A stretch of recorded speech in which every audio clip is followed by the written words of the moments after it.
नमस्कार प्रेक्षकांनो, दीपावलीच्या सर्वांना हार्दिक हार्दिक शुभेच्छा. मराठी मावळा चॅनलमध्ये मी आपलं स्वागत करतो. त्यामध्ये आता मुरांबा मालिकेच्या आजच्या भागामध्ये आई आजी ही आद्याला म्हणते की अगं आद्या, कुणाकडून आलं ग ते गिफ्ट? तर आद्या ते गिफ्टमधील नाव वाचत म्हणते की कर्णिक आहे कोणतरी, त्यांच्याकडून आलंय, त्यांनी दिलंय. आणि आद्या ते गिफ्ट वाजवून बघते तर त्यामध्ये आता आवाज येतो. तर आई आजी म्हणते की अगं काय आहे त्यात? तर आद्या म्हणते की बहुतेक ड्रायफ्रूट्स असतील. आई आजी म्हणते की ते कर्णिक ना दरवर्षी ड्रायफ्रूट्स पाठवतात. आई आजी अक्षयला म्हणते की जाऊ दे, रामाला ते ड्रायफ्रूट्स द्या, त्या बिचारीला कधी मिळणार असे ड्रायफ्रूट्स खायला. ते ऐकून आता अक्षयला मोठा धक्का बसलेला असतो. तेवढ्यात आता रेवा म्हणते की आई आजी आजकाल ना कुणाला कळतच नाही की काय गिफ्ट द्यायचं आहे म्हणून. तेवढ्यात रेवा दुसरं एक गिफ्ट घेते. तर आई आजी म्हणते की कुणाकडून आलं ग ते? रेवा म्हणते स्वामिनी. तर आई आजी म्हणते काय आहे? तर रेवा म्हणते की फ्लॉवर पॉट. ते सगळे गिफ्ट बघताच रेवा म्हणते की आई आजी, हे गिफ्ट तर आपल्या काहीच कामाचं नाही. आपण एक काम करू, हे सगळे गिफ्ट्स आपण आपल्या वर्कर्सला देऊन टाकूयात. आई आजी म्हणते की हो हो ठीक आहे रेवा, आपण तसंच करूयात. त्यानंतर आनंदकडे बघत आई आजी म्हणते की आनंद, ते गिफ्ट कुणाकडून आलंय बघ रे. आनंद म्हणतो मी का? तर आई आजी म्हणते हो.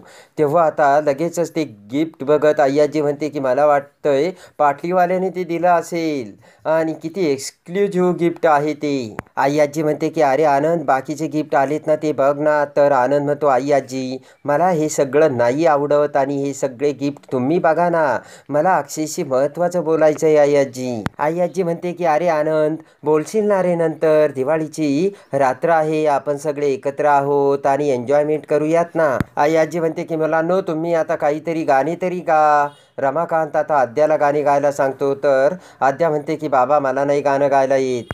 तेवढ्यात आता अक्षय इकडे तिकडे बघत म्हणतो की ती कामवाली मावशी रमा कुठे आहे? तेव्हा आता आई आजी म्हणते की अरे ती तुला कशाला पाहिजे आता? अक्षय म्हणतो की नाही ग, म्हणजे आई आजी सगळेजण आपण आता एकत्र बसलोय ना, चहा कॉफी वगैरे नको का सगळ्यांना करायला तिने? आई आजी म्हणते की ती अर्थाला झोपवत असेल. अक्षय तू कर बरं सुरू. आणि लगेच आता अक्षय म्हणतो की रमा, हे फक्त मी तुझ्यासाठी करतोय आणि फक्त तुझ्यासाठीच. तेवढ्यात आता लगेच अक्षय तयार होऊन रेवाकडे हात करत म्हणतो की रेवा, हे फक्त तुझ्यासाठी. आणि आता अक्षय हा प्रेमाने रेवाकडे बघत थांब ना ग असे गाणे गातो. आणि आता अक्षयचे ते गाणे ऐकून सगळेजण टाळ्या वाजवतात. इकडे आता आनंद हा अस्वस्थ होत असतो. कधी एकदा अक्षय आपल्याला बोलायसाठी बाहेर येतो असं त्याला झालेलं असतं, पण आई आजी अक्षयला सोडायला काही तयारच नसते.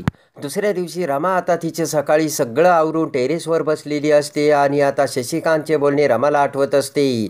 शशिकांतने आता डिवोर्ससाठी आज आपल्याला शशिकांत कोर्टात नेणार असल्याचे आता रमाच्या डोळ्यासमोर येत असते. तर तेवढ्यात हसत हसत शशिकांत इथे येतो आणि म्हणतो की रमा, रमा आज तुझा मुकादमा असल्याचा शेवटचा दिवस, आणि मला खरंच खूप आनंद होत आहे. शशिकांत म्हणतो की चला मग आता कोर्टात. तर रेवा म्हणते की थांबा, मी अर्थाला झोपून येते. तर शशिकांत म्हणतो मी तुला सांगितलं ना, वेळ नाही आता, चल. हे ऐकून आता रमाला मोठा धक्का बसलेला असतो. इकडे आता दुसऱ्या दिवशी अक्षय हा खूप वेळ होऊनही बेडवरती झोपलेलाच असतो. तेवढ्यात आनंद तिथे येतो आणि म्हणतो की अक्षय, अक्षय अरे किती वेळ झालाय, उठ उठ. तर आता अक्षय म्हणतो की झोपू दे रे मला थोडा वेळ. तर आनंद म्हणतो की तू असं नाही ऐकायचा. आणि पटकन आता आनंद हा पाणी घेऊन अक्षयच्या तोंडावर टाकून अक्षयला उठवतो. अक्षय म्हणतो काय रे दादा, झोपू द्यायचं ना मला थोड्या वेळ. तर आता आनंद म्हणतो तिकडं सगळं संपण्याची वेळ आली आणि इथे काय झोपा काढतोयस तू? आनंद म्हणतो की अरे इकडे तुझ्या आयुष्यात आग लागली आणि तू झोपतोय. तर अक्षय म्हणतो की यार दादा, रात्री खूप उशिरा झोपलोय, माझी झोप झाली नाही, झोपू दे की. आनंद म्हणतो की अरे असं काय करतोयस अक्षय? त्यानंतर आता आनंद म्हणतो की तू आता खूप छान स्वप्न बघत झोप अक्षय, पण जेव्हा तू स्वप्नातून जागा होशील ना, तेव्हा तुझे सगळे खरे स्वप्न विखुरलेले असेल, आणि तुझी रमा तुला सोडून गेलेली असेल, रमाचा आणि तुझा डिवोर्स झालेला असेल. ते ऐकताच खडबडून अक्षय आता उठून बसतो. आनंद म्हणतो की अरे अक्षय, ते शशिकांत मुकादम रमाला घेऊन कोर्टात निघालेत, आणि तुझा आणि रमाचा ते आज डिवोर्स लावून देणार आहे, आणि त्याचं फायनलही करणार नाही. आत्ताच्या आत्ता आपल्याला निघायला हवं अक्षय, चल. आनंद म्हणतो की अक्षय काही जरी झालं तरी रमा आणि तुझा डिवोर्स आज कन्फर्म आहे यार, चल लवकर. अक्षय म्हणतो की ए दादा काहीही बोलू नकोस. इकडे आता रमाला घेऊन शशिकांत कोर्टामध्ये आलेला असतो आणि वकिलाची भेट घेत रमाला दाखवत शशिकांत म्हणतो की ही माझी सून आणि हा माझा मुलगा, यांचा डिवोर्स झालाच पाहिजे. इकडे आता शशिकांत म्हणतो की वकील साहेब सगळं काही मी सांगितल्याप्रमाणे केलंय ना? तर वकील म्हणतो हो, मी जज साहेबांना सगळं काही सांगितलं आणि आता 5च मिनिटात जज साहेब येतील. तेवढ्यात एक दाढी मिशा घालून एक माणूस तिथे येतो आणि म्हणतो की वकील साहेब अहो काय करताय, त्यांच्याशी काय बोलताय, आता माझी वेळ आहे, माझ्याशी बोला. तेव्हा तो माणूस म्हणतो की अहो माझ्या आशिलाचं लग्न ठरलंय आणि तुम्ही अजून मला डिवोर्स का देत नाही? तर आता वकील म्हणतात की यांचंसुद्धा लग्न ठरलंय, यांचासुद्धा अजून डिवोर्स झालेला नाही आहे. तेव्हा तो माणूस शशिकांतला म्हणतो कधी तुमचं लग्न? तर आता शशिकांत म्हणतो की पुढच्या आठवड्यात. तर तो माणूस म्हणतो की अहो माझ्या आशिलाचं लग्न 2 तासात आहे. तर तो माणूस आता वकिलाला घेऊन बाहेर जाऊ लागतो आणि म्हणतो की तुम्ही अगोदर बाहेर चला, खूप महत्त्वाचं आहे. इकडे आता शशिकांत रामाकडे बघतो. तो माणसाने आता वकिलाला बाहेर नेलेलं असतं. तर शशिकांत रामाला म्हणतो की हे बघ, किती जरी वेळ लागला तर लागू दे, आज तुझा डिवोर्स हा निश्चित आहे. तेव्हा आता रमाला मोठा धक्का बसलेला असतो. तेव्हाने आता अक्षयने आपल्याला कसे मिठीत घेतले होते, तर अक्षयला आपण कसं उठणं लावलं होतं, हे सगळे प्रेमाचे क्षण आता रमाच्या डोळ्यासमोर येऊ लागतात. उठणे लावताच रामाने अक्षयला सांगितलेले असते, मी तुम्हाला म्हटलं होतं ना, मीच तुम्हाला उठणं लावणार आणि मीच लावलं. हे देखील आता रामाला आठवतं. इकडे आता तो वकील येण्याची शशिकांत वाटच बघत असतो. डोक्याला हात लावत शशिकांत विचार करतो की कुठे गेलाय आता हा माणूस आणि कधी येतोय. इकडे आता रमासुद्धा फोनकडे बघत अक्षयची वाट बघत असते. तेवढ्यात आता वकील तिथे येतात. तर शशिकांत म्हणतो की अहो कुठं होता इतका वेळ, किती वेळ वाट बघत होतो आणि काय म्हणाला तो तुमचा वकील? तर आता तो वकील म्हणतो की त्यांचं थोडंसं मिसअंडरस्टँडिंग झालं होतं, केलं मी आता क्लिअर. वकील म्हणतो की चला आता आपण कामाला सुरुवात करू, मी फाईल घेऊन येतो. असे म्हणत वकील आता त्याच्या फाईल आणायला टेबलकडे जातो. तर इकडे रमा ते बघून विचार करते की आता मी काय करू? रमा म्हणते की खरंच आमचा डिवोर्स होतोय आणि यांनी मेसेज कसा बघितला नाही अजून आणि इतके शांत कसे राहू शकतात हे. रमा विचार करते की इकडे तर माझाच आटापिटा सुरू आहे आणि काही जरी झालं तरी मी हा घटस्फोट नाही घेऊ शकत. रमा म्हणते की काय करू, मी काही नाटक करू का? पण नाही, मी जर नाटक केलं ना तर शशिकांत मुकादमाला ते लगेच कळेल. हे नाटक करतायत आणि मी सुद्धा नाटक करते हे शशिकांत मुकादमाला कळेल आणि मग रेवाचं सत्य कधीच समोर येऊ शकत नाही, असा आता रमाने विचार केलेला असतो. इकडे आता वकील शशिकांतला म्हणतो की चला ना लवकर, कशाला वेळ घालताय आता? जज साहेबांसमोर जर उशिरा गेलो ना तर ते कदाचित पुढची तारीख देतील, तेव्हा चला. ते ऐकताच शशिकांत पटकन रमाला म्हणतो की रमा चल. आणि आता रमा जड अंतकरणाने एक एक पाऊल हळुवारपणे टाकत आता आतमध्ये जाऊ लागते. तर अक्षयने आपल्यासोबत लग्न करून प्रेमाने आपल्याला कसे आपल्या भांगेत कुंकू माळले होते, आपल्यावर गळ्यात कसे मंगळसूत्र घातले होते, हे सगळं आता रमाला चालत असताना आठवत असतं.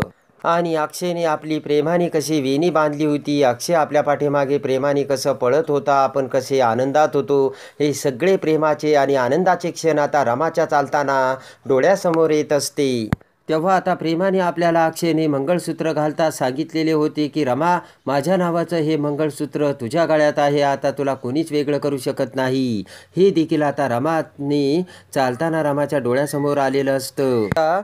त्याच परिस्थितीत रमा ही आतमध्ये जाते. त्यानंतर बराच वेळाने रमा आणि शशिकांत बाहेर येतात. तर शशिकांतला खूप आनंद झालेला असतो. नाचत शशिकांत म्हणतो की रमा रमा, मला किती आनंद झाला तुला काय सांगू, आणि फायनली तुमचा डिवोर्स झाला. शशिकांत म्हणतो की तुझा बट्ट्याबोळ झाला आणि तुझा डिवोर्स कायमचा झाला आणि आता तुझ्या नावासमोरचं मुकादम नाव कायमचं पुसून जाणार.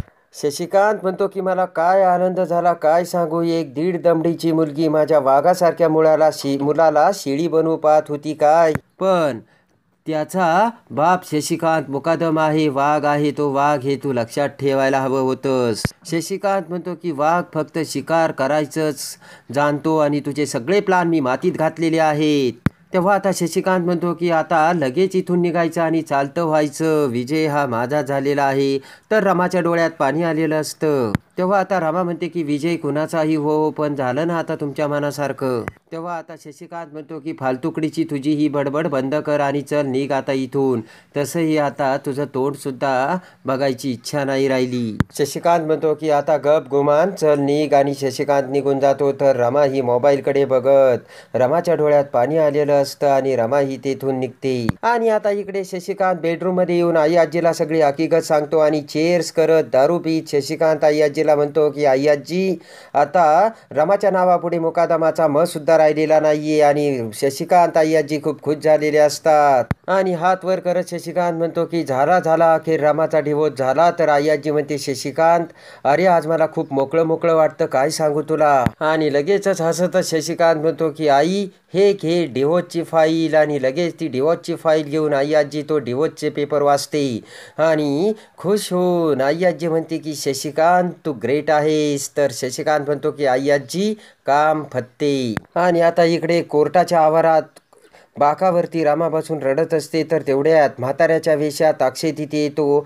आणि खोकरत आता रमाला म्हणतो की ए पोरी किती वाजले. रमा काही आता लक्षच नसतं रमाचं, रमा रडत असते. तर अक्षय म्हणतो की कोर्टाच्या आवारात असं रडायला उदास बसायला काय झालं पोरी तुला. तर आता त्या म्हाताऱ्याच्या वेशातला अक्षय म्हणतो नवऱ्यानं हाणलं की काय, की भांडून आली नवऱ्याशी. तेव्हा आता रमा म्हणते भांडायला नवरा तर जागेवर असायला हवा ना. तर लगेचच म्हाताऱ्याच्या वेशातला अक्षय म्हणतो की अरे देवा लग्नच झालं नाही वाटतं अजून. रमा म्हणते झालं ना, लग्नही झालं आणि त्याच्या पुढे बरंच काही झालं, तुम्हाला आता काय सांगू. रमा म्हणते की पण कोण तुम्ही, जा बरं, तुम्ही कोणते प्रश्न विचारतात मला. आणि म्हाताऱ्याच्या वेशातला अक्षय आता हात पुढे करत रमाच्या गालाला लावू लागतो आणि म्हणतो पोरी काय झालं तुला बाई सांग ना. तेव्हा आता रमा बाजूला जात म्हणते की सगळे पुरुष सारखेच फक्त बायकांच्या भावनांशी खेळण्याचा प्रयत्न करतात. पाठीमागून अक्षय आता नाचत असतो. रमा म्हणते की तुमचं लग्न झालंय ना. तर अक्षय म्हणतो हो. तर रमा म्हणते मग विचारा तुमच्या बायकोला तिचं किती प्रेम असेल तुमच्यावर. रमा म्हणते की आणि मग विचारा तुमच्या बायकोला ती तुमचा किती विचार करत असेल. तर अक्षय म्हणतो की एवढा विचार करतेस तू माझा का. आणि रमा आता लगेचच अक्षयकडे बघते आणि म्हाताऱ्याच्या वेशातल्या अक्षयला बघत रमाने आता अक्षयला ओळखलेलं असतं आणि जोरजोराने रमा आता अक्षयला मारू लागते आणि म्हणते की कुठे होतात तुम्ही इतके वेळ आणि आता इतकं सगळं झाल्यानंतर कशाला आलात. रमा म्हणते की काय चाललंय तुमचं आणि आता आपला डिवोर्स झालाय. तर अक्षय म्हणतो प्रियकर. तर रमा म्हणते की काय चाललंय, रेवा बरोबर लग्न काय करताय, माझा डिवोर्सही झालाय, मला काय प्रियकर म्हणतायत, हे सगळं काय चाललंय. रमा म्हणते की काय चाललं आणि हे कुठलं नाते आहे आणि तुम्हाला मेसेज केलेला तुम्हाला बघितला नाही का तुम्ही एक मेसेज बघितला नाही आणि त्यामुळे काय झालं तुम्हाला कळतंय का. तर अक्षय म्हणतो की माझ्याकडून तो मेसेज डिलीट झाला. रमा म्हणते की तुम्हाला काहीच कसं कळत नाही, कायमचं नातं संपलंय आपलं. आणि आता तेवढ्यात रमा ही तेथून बाजूला गेलेली असते. तर तेवढ्यात ते दोन वकील पुन्हा शशिकांत सोबत तिथे येतात. तर तो आता दुसरा वकील म्हणतो की हे बघा हे आहे माझे अशील. तर म्हाताऱ्यातला वेशातला अक्षय त्यांच्याकडे बघतो. तर आता तो वकील म्हणतो की हे आहेत माझे अशील आणि यांना लग्न करायचं, 5वं लग्न आहे बरं का. तर तो वकील अवाक झालेला असतो. तो म्हणतो की दुसऱ्या माणसांचं एका लग्नात भागतं आणि यांचं 5वं. तर तो वकील म्हणतो हो. तर आता तो वकील म्हणतो की बोला ना तुम्हाला काय बोलायचंय. तर म्हाताऱ्यातल्या वेशातला अक्षय म्हणतो की इथे थोडीशी अडचण वाटते, थोडंसं बाजूला जाऊन बोलूयात ना आपण. तर आता तो वकील म्हणतो की काय आहे ना, ही आपली केस आहे ना वकील, तेव्हा थोडं बाजूला बोललेलं बरं. शशिकांत आता ते सगळं ऐकत असतो. त्यानंतर आता तो वकील शशिकांतला म्हणतो की तुम्ही थोडे व्हा पुढे, ही जरा वेगळी केस आहे, मी समजावून घेतो आणि मग येतो तुमच्याकडे. तेवढ्यात शशिकांत म्हणतो की मी जाणार नाही येथून. तर आता अक्षय आणि त्या दुसऱ्या वकिलाला मोठा धक्का बसलेला असतो. आणि अखेर आता अक्षयने म्हाताऱ्याच्या वेशात येऊन ते डिवोर्स परत कॅन्सल केलेला असतो. त्यानंतर आता प्रेमाने अक्षय आणि रमा हे दिवे लावतात आणि घरी येऊन आता अक्षय रमासमोर बसतो. तर रमाने छानशी रांगोळी काढलेली असते. तेव्हा आता तू माझ्या आयुष्यात प्रेमाचे रंग भरले त्याबद्दल आता अक्षय रमाचे आभार मानतो. तर आता रमा म्हणते की तुम्ही सुद्धा दिव्याप्रमाणे मला प्रकाशमय करून टाकले आणि रमा ही आता अक्षयचे आभार मानते. रमा म्हणते की दिव्यासारखे तुम्ही माझं आयुष्य उजळून काढलं. तर आता अक्षय म्हणतो की आता फटाके फोडण्याची वेळ आली. आणि आता काडी ओढत रमा म्हणते की आणि रेवाला धडा शिकवण्याची देखील आता वेळ आली आणि सगळेजण फटाके वाजवावं लागतात. तर त्या फटाक्याच्या आवाजाने रेवा घाबरून पळतच आता अक्षयकडे धाव घेते. तर तेवढ्यात समोरून रमा आडवी येते आणि अक्षयला मिठी मारायला जात असलेल्या रेवाला रमा मिठी मारते. तर अक्षय खूप खुश झालेला असतो आणि आता रेवाला मिठी मारून रमा तिचा हात अक्षयच्या हातात पाठीमागून देते आणि खऱ्या अर्थाने रेवाला थांबून रेवाला थोपत रमा ही अक्षयच्या हातात हात देत अक्षयची झालेली असते. तर कसे वाटले रमा अक्षयचे प्रेम ते कमेंट्समध्ये नक्की कळवा आणि मुरांबा मालिकेच्या डेली अपडेटसाठी बेल नोटिफिकेशनवर क्लिक करून आपल्या चॅनलला लाईक करा, सबस्क्राईब करा.